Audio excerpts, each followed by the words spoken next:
Hello everyone, welcome back to my channel. मैं आप सभी के साथ आज एक नई वीडियो के साथ हूँ। ठीक है, अगर आप नॉसेट की तैयारी शुरू कर रहे हैं या शुरू करना चाहते हैं लेकिन आपको समझ में नहीं आ रहा है कि शुरुआत कहाँ से करें, कौन सा सब्जेक्ट पहले पढ़ें, कितने आवर्स दें पढ़ाई को, है ना, कितने एमसीक्यूज़ लगाएं, पीवाईक्यू कैसे यूज़ करें, तो ये वीडियो आपके लिए है। मैं इस वीडियो में आपको एक complete step by step road map बताऊँगी जिसकी मदद से आप जीरो से एडवांस लेवल तक अपनी नॉर्सेट प्रिपरेशन को पहुंचा सकते हैं। ठीक है, ये वीडियो एंड तक ज़रूर देखिएगा। मैं इस वीडियो को प्रॉपर स्ट्रैटेजी वाइज समझाऊंगी, है ना, कैसे आपको नॉर्सेट प्रिपरेशन करनी है। क्योंकि बहुत सारे स्टूडेंट मेहनत तो बहुत करते हैं लेकिन प्रॉपर प्लानिंग ना हो पाने की वजह से, सिलेबस ना हो पाने की वजह से कंप्लीट, और एमसीक्यू प्रॉपरली नहीं लगाने की वजह से, और प्रॉपरली सबसे बड़ी चीज़ जो है रिवीजन मैनेज नहीं हो पाता है। इसलिए हम आज ये जो वीडियो है ये सिंपल वीडियो है, इसमें हम रोड मैप तैयार करेंगे कि हम कैसे प्रिपरेशन करें और कैसे सिलेबस को प्रॉपर डिवाइड करें। ठीक है, सबसे पहले हमें समझना होगा कि नॉर्सेट जैसा कि हम सभी जानते हैं, nursing officer recruitment common eligibility test, जिसमें आपको प्रिपरेशन करनी होती है। ठीक है, उसके बाद आपको एम्स में या डिफरेंट टाइप के हॉस्पिटल्स में आपको अच्छी खासी सैलरी पे जॉब मिलती है ना। हमें सबसे पहले एग्ज़ाम पैटर्न समझना होगा। ये पूरी वीडियो को मैंने 9 स्टेप में बांट रखा है, आप पर्टिकुलर एक स्टेप को देखते चलिए, समझते चलिए, ताकि आपको प्रिपरेशन करने में बहुत आसानी हो। ठीक है, सबसे पहले स्टेप 1 है कि देखिए, नर्सिंग ऑफिसर का जो एग्ज़ाम होता है नॉर्सेट का, वो मेनली क्वेश्चन एमसीक्यू बेस्ड होते हैं। ठीक है, यही एग्ज़ाम पैटर्न होता है जो मैं समझा रही हूँ। ठीक है, नेगेटिव मार्किंग होती है। ठीक है, और एमसीक्यू बेस्ड होते हैं। क्वेश्चन जो होते हैं मेनली नर्सिंग सब्जेक्ट से होते हैं। तो सबसे पहले हमें मतलब पैटर्न समझना होगा। ठीक है, साथ ही नेगेटिव मार्किंग को ध्यान रखते हुए सिर्फ क्वेश्चन सॉल्व करना जरूरी नहीं होता है, एक्यूरेसी बहुत इंपॉर्टेंट होती है। ठीक है, और एक बात हमेशा याद रखें, एग्जैक्ट एग्जाम पैटर्न, एलिजिबिलिटी और डेट्स के लिए लेटेस्ट ऑफिशियल एम्स नोटिफिकेशन जरूर चेक करें। ठीक है, इसे आपको समझना होगा। फिर हम आते हैं सब्जेक्ट्स। देखिए, नर्सिंग में बहुत सारे सब्जेक्ट होते हैं, है ना, 22-23 सब्जेक्ट हम पढ़ते हैं 4 साल में। लेकिन हमें पूरे सब्जेक्ट्स को दोबारा नहीं पढ़ना है, मतलब हमें दोबारा ग्रेजुएशन नहीं करनी है। हमें कुछ सब्जेक्ट्स हैं यहाँ पे, मैं भी आपको बताऊँगी माइनर और मेजर सब्जेक्ट कौन से हैं, उनको डिवाइड करके हमें प्रॉपर एक रेशियो में पढ़ना रहेगा। ठीक है, अब सबसे बड़ी प्रॉब्लम आती है, इतने सारे सब्जेक्ट को कैसे पढ़ना शुरू करें। ठीक है, तो आप अपने सारे नर्सिंग सब्जेक्ट्स को एक साथ लेकर मत बैठिए। पहले मेजर सब्जेक्ट जैसे मेडिकल सर्जिकल हो गया, fundamental, community health nursing, child health nursing, है ना, ओबीजी, फार्माकोलॉजी, ये सारे क्या हैं जो मैंने रेड से हाईलाइट किए, सारे मेजर सब्जेक्ट हैं। मतलब पेपर का 75 to 80% जो हिस्सा होता है वो इन्हीं सब्जेक्ट से आता है, मेजर पोर्शन से। और बाकी नर्सिंग रिसर्च हो गया, स्टैट हो गया, नर्सिंग एजुकेशन एडमिन हो गया, ये सारी चीज़ें जो होती हैं ये माइनर होती हैं। इसमें से 1 2 4 क्वेश्चन आते हैं, इससे ज़्यादा नहीं आते। लेकिन सबसे ज़्यादा जो हमारा पेपर का बड़ा पोर्शन जो कवर करता है वो हमारे मेजर सब्जेक्ट कवर करते हैं। ठीक है, और हम पहले एक लिस्ट बना सकते हैं, हम ऐसे तैयारी कर सकते हैं कि स्ट्रॉन्ग टू वीक सब्जेक्ट, कि हमारा कौन सा सब्जेक्ट स्ट्रॉन्ग है। जैसे हमें मेड सर्ज में बहुत इंटरेस्ट है, हमने वो अच्छे से पढ़ रखा है, तो हम एक लिस्ट भी प्रिपेयर कर सकते हैं कि हमारे लिए मतलब हम किस तरीके से हायरार्की मेंटेन करें। ठीक है, अब हम जानेंगे कि एक सब्जेक्ट को कैसे पढ़ें, how to study one subject. मतलब सबसे पहले जो भी हम कोई सब्जेक्ट उठाते, सपोज दैट हमने फंडामेंटल या मेड सर्च उठाया, तो हमें सबसे पहले कॉन्सेप्ट को समझना है। ठीक है, सबसे इंपॉर्टेंट क्वेश्चन है एक सब्जेक्ट को पढ़ना कैसे है। आपको सिर्फ बुक पकड़ के आगे नहीं मतलब बैठ जाना है कि बुक पढ़ना है, हम 1 1 2 1 पेज पढ़ेंगे, ऐसे नहीं, हमारा सीक्वेंस होना चाहिए। ठीक है, सबसे पहले हम कॉन्सेप्ट को समझेंगे। सपोज दैट हम कार्डियोवास्कुलर सिस्टम पढ़ रहे हैं, तो सबसे पहले हम कॉन्सेप्ट को समझेंगे। ठीक है, उसके बाद हम उसके शॉर्ट नोट्स बनाएंगे, क्योंकि पूरी थ्योरी हमारे नॉर्सेट के एग्ज़ाम में बिल्कुल ज़रूरी नहीं है, लेकिन कॉन्सेप्ट हमारे क्लियर होना चाहिए, क्योंकि रैशनल वाइज क्वेश्चन आते हैं, क्वेश्चन को घुमा फिरा के पूछा जाता है। तो सबसे पहले हम अपने कॉन्सेप्ट बिल्ड करेंगे, शॉर्ट नोट्स बनाएंगे, फिर देखेंगे कि उस सब्जेक्ट से प्रीवियस ईयर में कितने क्वेश्चन पूछे गए हैं, किस तरीके से पूछे जा रहे हैं। तो हम पीवाईक्यू सॉल्व करेंगे, एमसीक्यू लगाएंगे, है ना। और revision is the key of success. सबसे ज़्यादा जितना हम रिवाइज करेंगे उतना ही चीज़ें हमारे माइंड में सस्टेन करेंगी, है ना। तो बेसिकली हमें पहले कॉन्सेप्ट बिल्ड करना है, शॉर्ट नोट्स बनाने हैं, उनके पीवाईक्यू में देखना है कि कैसे क्वेश्चन पूछे जा रहे हैं, पीवाईक्यू लगाना है, एमसीक्यू, और सबसे ज़्यादा रिवीजन डेली करना है हमें, है ना। भले आप एक पन्ना कम पढ़िए, एक चैप्टर कम पढ़िए, लेकिन रिवीजन जितना आपने पहले पढ़ा है उसको आप ज़रूर रिकॉल करते रहिए, रिवीजन करते रहिए। अभी मैं आगे आपको वीडियो में रिवीजन की ट्रिक भी बताऊंगी, ठीक है, बने रहिएगा वीडियो में। फिर डेली स्टडी रूटीन कैसे फॉलो करना है। अगर सपोज़ दैट हम 2 आवर लेके बैठे हुए हैं, मतलब 7 आवर हमको डेली पढ़ना है, अगर हमारे पास टाइम है हम 7 आवर दे सकते हैं, तो हम इस तरीके से पढ़ेंगे। मैंने यहाँ पे एक आइडिया दिया है, आप अपने हिसाब से, कुछ बच्चे 3 घंटे पढ़ते हैं, कुछ बच्चे भाई 12-13 घंटे पढ़ते हैं, तो ये सबके अपने अपने हिसाब से। जैसे मैं 7 आवर पढ़ती हूँ तो मैं किस तरीके से पढ़ती हूँ वो मैंने आपको बताया है।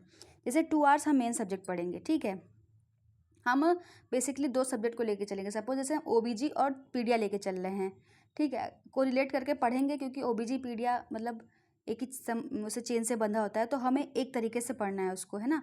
हमें कोई ये नहीं कि हम रिसर्च और पीडिया लेके बैठ गए, ये मतलब सिंक नहीं हो पाएगा ना। जो चीज़ें सब्जेक्ट सिंक हो पाएँ उनको उनके साथ पढ़ना है, ठीक है।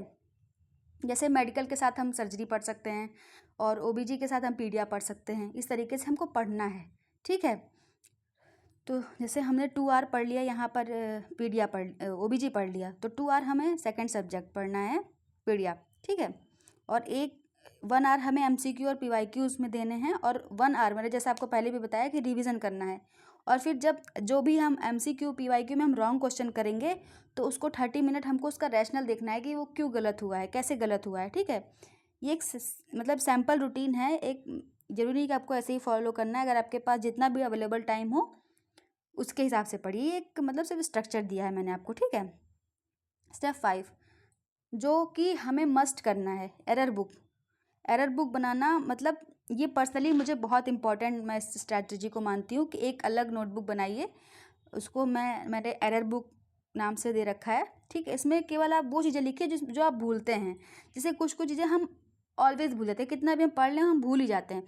तो उसमें जो भी रॉन्ग क्वेश्चन होते हैं या कन्फ्यूजिंग फैक्ट्स होते हैं, कुछ इंपॉर्टेंट वैल्यूज़ हो गई है ना, जैसे कैथेटर फ्रेंच और ये टी ट्यूब हो गया, तो इन सब के फ्रेंचेस हम भूल जाते हैं, है ना, एज वाइज। तो हमें उसमें लिख के रखना है। डायग्नोस्टिक टेस्ट हो गया, इमरजेंसी मैनेजमेंट हो गया, या जो भी फ्रीक्वेंटली जो भी कॉन्सेप्ट होते हैं जो हम भूल जाते हैं या हमसे गलत होते हैं, बार बार गलत होते हैं, तो उनको हमें इस एरर बुक में रखना है, ठीक है। एग्ज़ाम के लास्ट फेज में यही नोटबुक आपकी सबसे वैल्यूबल रिवीजन मटेरियल बन सकती है, इसीलिए एरर बुक मेरी मानिए तो आपको रखनी चाहिए। अगर आप प्रिपरेशन को और स्ट्रेंथन करना चाहते हैं तो आपको एक पतली सी नोटबुक रखनी है, उसमें आपसे जो भी गलती है, सपोज दैट हमने आज 50 क्वेश्चन किए, उसमें से हमारे 3-4 क्वेश्चन गलत हो गए, तो वो दोबारा गलत ना हो, उसका हमें रैशनल समझना है और उसको अपनी एरर बुक में कि भाई ये क्वेश्चन हमसे गलत हुआ है, तो उसको आप बार बार रिवीजन करेंगे ना तो वो आपके दिमाग में स्टिक हो जाएगा, वो सस्टेन करेगा, ठीक है। आइए हम आगे बढ़ते हैं। एमसीक्यू स्ट्रेटेजी, जैसे कभी कभी क्या होता है कि मतलब हम घबरा जाते हैं कि अरे हमारे पास इतना वास्ट सब्जेक्ट है, हम एमसीक्यू कब लगाएं, है ना। तो अगर आपने अभी प्रिपरेशन शुरुआत की है तो शुरुआत में 50 एमसीक्यू पर डे का आप टारगेट रखिए, ठीक है। जब आपको लगे कि आपका मतलब 50% सिलेबस कंप्लीट हो गया है ना, तो आप 100 एमसीक्यू पर डे लगा सकते हैं। और फाइनल फेज़ में आप 150 से 200 एमसीक्यू पर डे लगाइए, लेकिन सिर्फ नंबर पूरा करने के लिए एमसीक्यू मत लगाइए। हर गलत क्वेश्चन को एनालाइज करिए कि गलती क्यों हुई, है ना। वही मैंने बताया कि आपको उसको नोटबुक में लिखना है और उसको रिकॉल करना है कि ये गलती क्यों हो रही है, कैसे हमारा कॉन्सेप्ट क्लियर नहीं है, या हमें चीज़ें याद नहीं रहती हैं, या रिवीजन की कमी है। एमसीक्यू लगाने की मेन स्ट्रेटजी यही है कि हमें अपनी गलती को, अपनी एरर को फाइंड आउट करना है और अपने कॉन्सेप्ट को स्ट्रॉन्ग करना है। अगर मान लीजिए हमारा एक क्वेश्चन बार बार गलत हो रहा है, तो हमें अपनी नोटबुक उठा के वो फिर से पढ़ना है, वो कॉन्सेप्ट कि हम कहाँ भूल रहे हैं, है ना, ये चीज़ होती है। अब रिवीजन पर्टिकुलर, अगर हमें किसी एक टॉपिक का रिवीजन है, जैसा कि मैंने आपको बताया कि रिवीजन करना बहुत ज़रूरी है ना, तो एक टॉपिक को सिर्फ एक बार पढ़ के छोड़ देना स्ट्रैटेजी नहीं होती है, उसको बार बार रिवाइज करना। तो रिवीजन के लिए इस पैटर्न को आप फॉलो कर सकते हैं, ठीक है। जैसे डे 1 हमने कुछ स्टडी किया, ठीक है, तो उसको डे 3 हमने एक बार रिवाइज कर लिया, डे 7 हमने एक बार रिवाइज कर लिया, डे 15 रिवाइज कर लिया। फिर जब हम उसको 1 महीने बाद रिवाइज करेंगे ना तो वो हमारे माइंड में एज इट इज स्टिक हो जाएगा। ये एक रिवीजन का पर्टिकुलर साइंटिफिक तरीका है कि हमें बार बार रिवाइज करना रहेगा उसको, ठीक है। इससे आपका पढ़ा हुआ कंटेंट बार बार रीइंफोर्स होगा, तो वो आपको सस्टेन करेगा माइंड में। फिर जब आप एग्ज़ाम पैटर्न जब एग्ज़ाम देंगे तो वो आपको इन्हेंस करेगा आपकी स्ट्रैटेजी को, ठीक है। अब सबसे बड़ा क्वेश्चन आता है कि when to start mock test. Mock test हम कब शुरू करें? बहुत सारे स्टूडेंट मॉक टेस्ट तब शुरू करते हैं जब पूरा सिलेबस ख़त्म हो जाता है, लेकिन इतना वेट करने की ज़रूरत नहीं है। फिर क्या मतलब है कि हमने पढ़ा, फिर जब हम मॉक टेस्ट देंगे तो हमें वो फिर से लगेगा कि हम भूल गए या हमने पढ़ा ही नहीं है। तो जब आप करते जा रहे हैं, पढ़ते जा रहे हैं, अगर आपका 30% सिलेबस कंप्लीट हो चुका है, 50% तो आपको मॉक टेस्ट स्टार्ट कर देना चाहिए। इनिशियली आप 1 मॉक टेस्ट पर वीक दे सकते हैं, ठीक है। जब आपको लगे कि 50% 60% आपका सिलेबस कंप्लीट हो चुका है तो प्रिपरेशन के बीच में 2 मॉक टेस्ट पर वीक कर दीजिए। फाइनल फिर 3 से 4 मॉक टेस्ट पर वीक देखिए। हर मॉक टेस्ट के बाद सिर्फ स्कोर मत देखिए कि हम इतना पीछे हैं। कई बार बच्चे टेस्ट देते हैं तो उन्हें लगता है कि अरे हम तो बहुत पीछे हैं। नहीं, आपको वो एनालाइज करना है, ठीक है। अपनी मिस्टेक को कैटेगरी वाइज आपको एनालाइज करना है कि कहाँ नॉलेज गैप आ रहा है, कहाँ हमसे सिली मिस्टेक हो रही है, और क्वेश्चन हम कहाँ पे मिसअंडरस्टैंड। कई बार क्वेश्चन समझने की, अब हम डायरेक्ट जाते हैं नोट सेट देने, हम डायरेक्ट से स्क्रीन के पास बैठते हैं, हमें नहीं समझ में आता है क्वेश्चन। लेकिन जब आप मॉक टेस्ट देते रहेंगे ना तो आपको क्वेश्चन को समझने में हेल्प मिलेगी, आपका टाइम मैनेजमेंट अच्छा होगा। और कई बार हम तुक्का मार के आ जाते हैं, है ना, तो उसमें बड़ी हेल्प मिलेगी। हम क्वेश्चन को जब समझते हैं, उसकी लैंग्वेज समझते हैं, तब मतलब तुक्का भी आपको तभी मारना है ना जब आपको कुछ पता हो, है ना। जब आप उस तरीके से बिल्ड करेंगे अपना स्ट्रक्चर को, तभी आप तुक्का भी मार पाएंगे। फिलहाल तो तुक्का बिल्कुल काम नहीं करता है नॉट सेट में। नॉट सेट में आपका लैंग्वेज, आपका क्वेश्चन को समझने का तरीका, आपकी नॉलेज ही काम आती है, तुक्का बिल्कुल काम नहीं आता है, ठीक है। अब मैं आपको लास्ट 30 डेज़ की स्ट्रैटेजी बताऊंगी जो कि सबसे ज़्यादा ज़रूरी होती है। लास्ट मंथ में आपको नई नई बुक और नए नए रिसोर्सेज पढ़ने की बजाय सिर्फ रिवीजन पे फोकस करना चाहिए, ठीक है।